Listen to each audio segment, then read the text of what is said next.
Hi, everybody, and welcome again to SDVoE Presents Face-to-Face AV with Justin Kennington. That's me, your host, and I'm joined today by Cindy Davis, Brand and Content Director for AV Technology. That's a future brand. Cindy, thank you for joining us. Thank you for sitting down. I'm thrilled to be sitting down because it's Friday. And my feet hurt. It is Friday. We had a little bit of a confusion just now. Someone told us it was Thursday.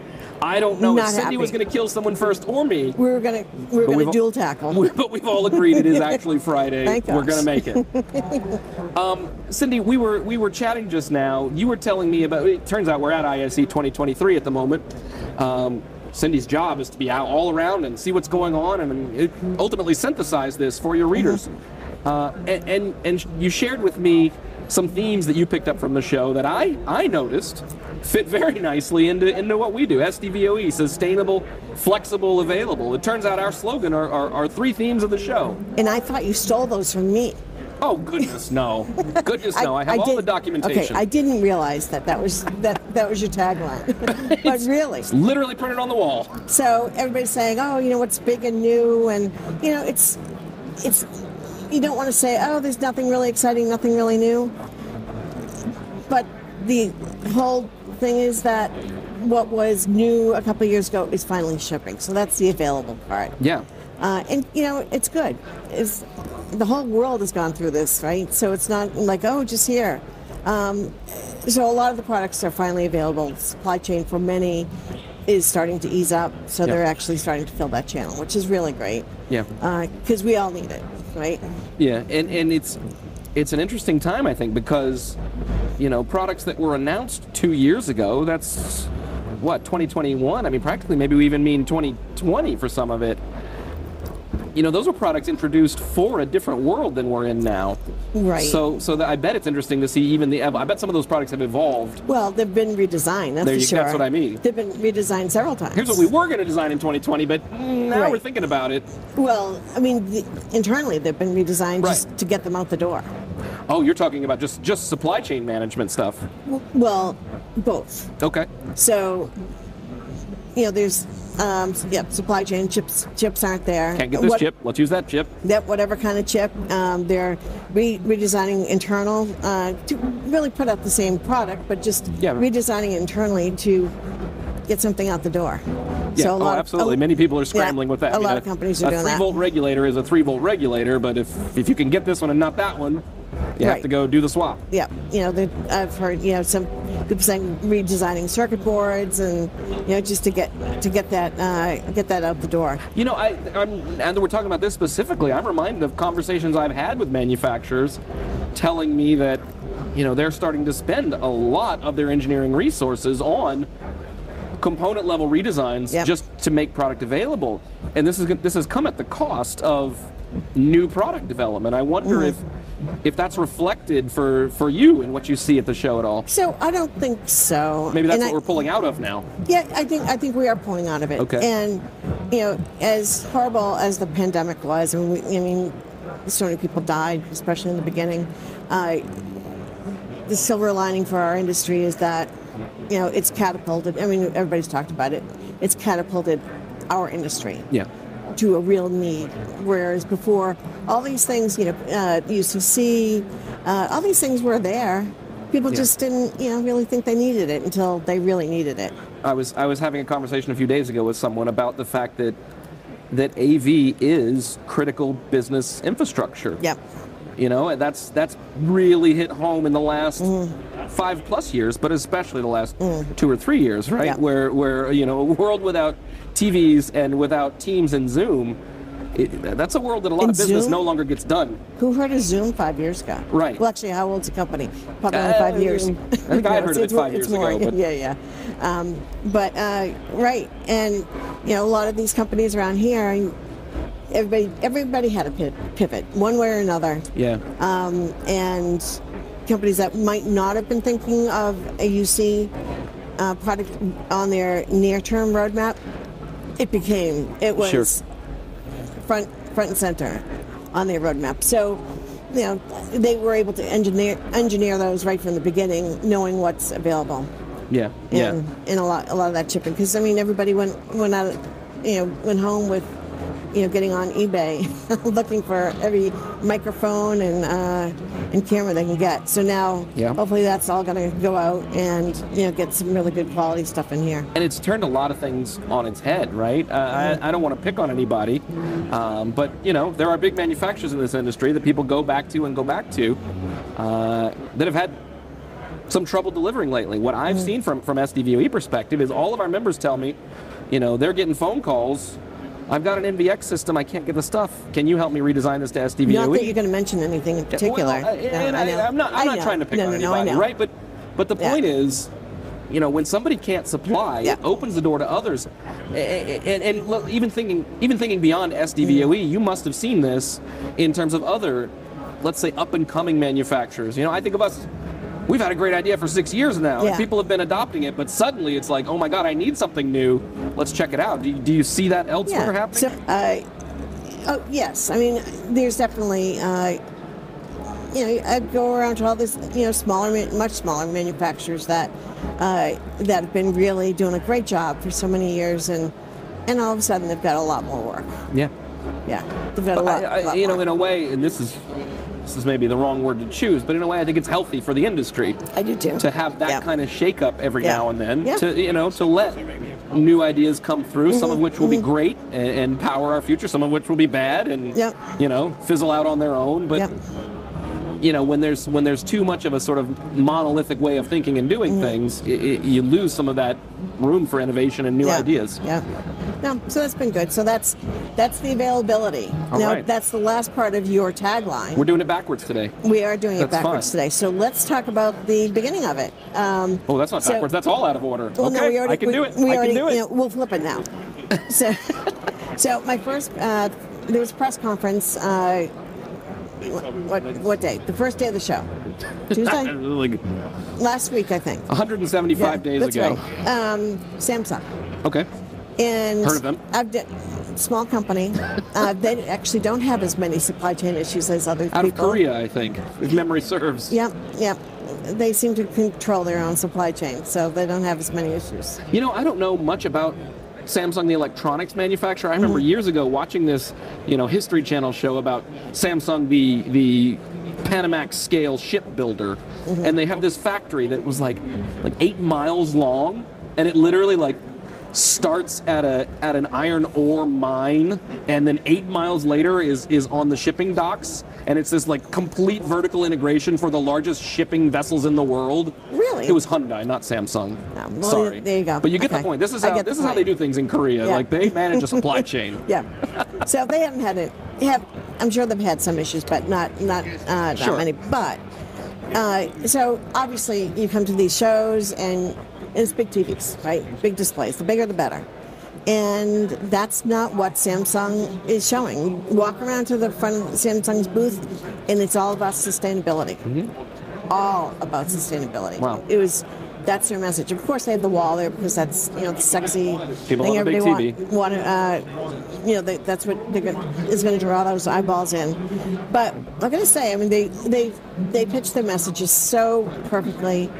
They're looking at it, as I would say, cradle to grave. Yeah. Truly a 360-degree sustainability message, and it goes from the depths of what they were talking about is amazing. They were talking about reusing I'm going to say it wrong. Deionized water, reusing that, getting the particles out so that it's being reused. I have the technical aspects, but I don't think you'll get it, so I'm not going to go there. Yeah, that's fine. Yeah. I'm not smart. But I think the point is that it's about this makes them able to reuse that water over and over instead of just dumping it down the drain every day. And into the ocean. Sure. And speaking of ocean, let's do it. They are. Let's go for a sail. They are using recycled plastic from the ocean. Okay. And we've all seen those huge, massive, talk about containers of plastic that are just floating around the ocean. They're actually using some of those plastics, recycling them in their products. Okay. So pretty amazing. And they're really re-engineering almost every aspect of the displays. So they're having So packaging, obviously, that's an easy one for many people to do. So I've got to really give them a lot of credit. They've thought of every aspect. And one point I wanted to mention, they have a solar remote now that charges I've seen just that. from light. Very cool. So and no they more said replacing the batteries. it's going to save 200 million AAA batteries a year. Can you imagine that? That alone. We need to do the math on how big is a pile of 200 million AAA batteries. Big. Yeah, Big. I mean, that makes sense. I didn't realize you'd already done the math. I did. It's big. It's that big. Wow. But can you imagine that? And that's just in a year. Yeah. And what a simple solution. Why haven't we been doing that? I don't know. Anyway, really great. And so that was my first entry in, first thing Tuesday morning, and I'm looking around, and almost every manufacturer, certainly the display companies, have a sustainability message. Yeah. Some, Samsung right now is certainly from what I'm seeing is the leader in that, and others are, whether it's power consumption or. Yeah, I realize, thinking about it now, that the TV manufacturers are sort of, is vanguard the right word? They're kind of the vanguard of our industry to the rest of the world, to outside of Pro AV. And so I know that we've seen, important new legislation around sustainability, around power consumption for electronics manufacturing, and the TV guys get hit pretty hard with that. Very hard. Because they're so visible, Nobody out there in European Parliament knows what a matrix switch is. Yeah. They know what a TV is, and it looks like it's using a lot of power. Yeah, and the power's on all the time. Make sure that's not happening. So it's good to see them doing this. I suspect that they're also, responding to legal pressure around the world. Oh, they have to. Of course they do. And I guess my point is, I have to imagine that that they're going to be leading the industry in this, and the rest of the industry is going to have to follow along. Yeah. Because why not, right? They started cranking out 4K panels, and suddenly we all had to have 4K matrix switches. Like, that's kind of what happens. So the TV guys do something. Start leading. And all of, you mean like my sustainable, flexible, available message from last year? Yeah, I agree. Nice idea, Samsung. Thanks for copying me. All right. That's okay. You know what? The more of us that are being sustainable, the better. Yeah. But no, I think it's a trend that we'll end up seeing through the rest of the industry. Yeah. Certainly, we're doing it here, right? I've got a great little math exercise that shows, compared to that one thing I won't name again, since you got on me last time.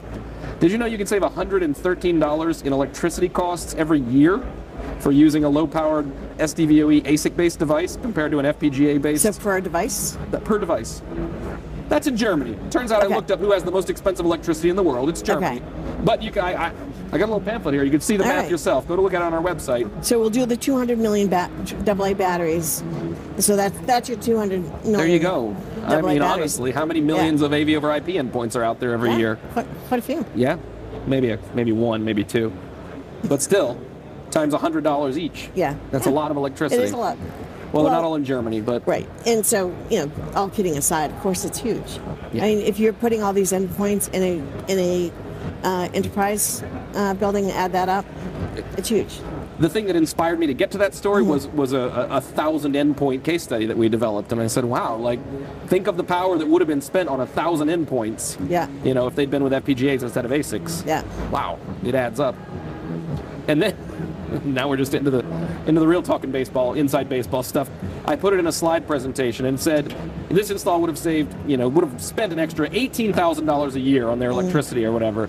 And then 3 months later, one of my sales guys who uses the slide deck came back to me and said, hey, I looked at your reference. The power costs went up. It's now $23,000 a year they would have saved. Yeah. So now I track it, and now I know to look at the Germany price because that's the highest. But it's dozens of dollars a year in electricity that can be saved by using an ASIC instead of an FPGA. And every little bit, adds up. Right. Yeah. Right. Yeah. I said to somebody, you know how much BS as a service you can buy for $113 a year? Right. I'm kidding, of course.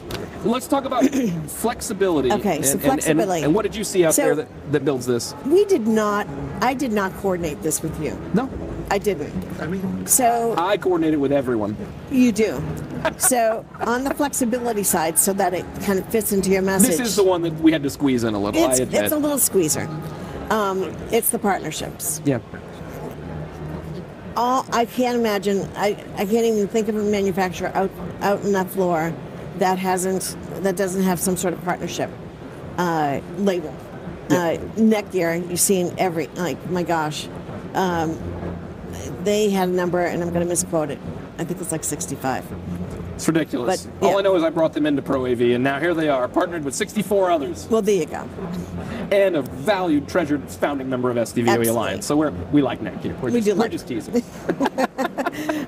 So yeah, you see Netgear everywhere, and now, of course, with UC being ubiquitous, you want to make sure. Okay, so here's the big thing: interoperability has always been and will continue to be an issue in our industry. Yeah.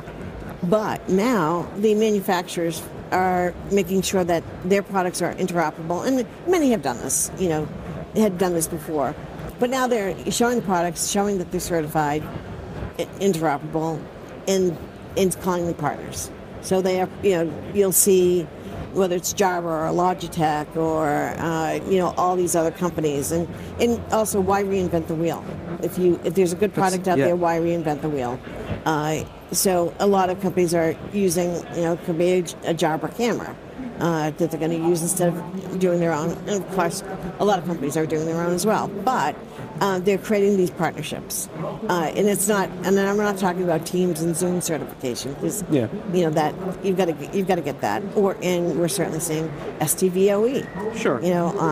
On a lot, but I think that's significant. That's a significant change this year. Okay.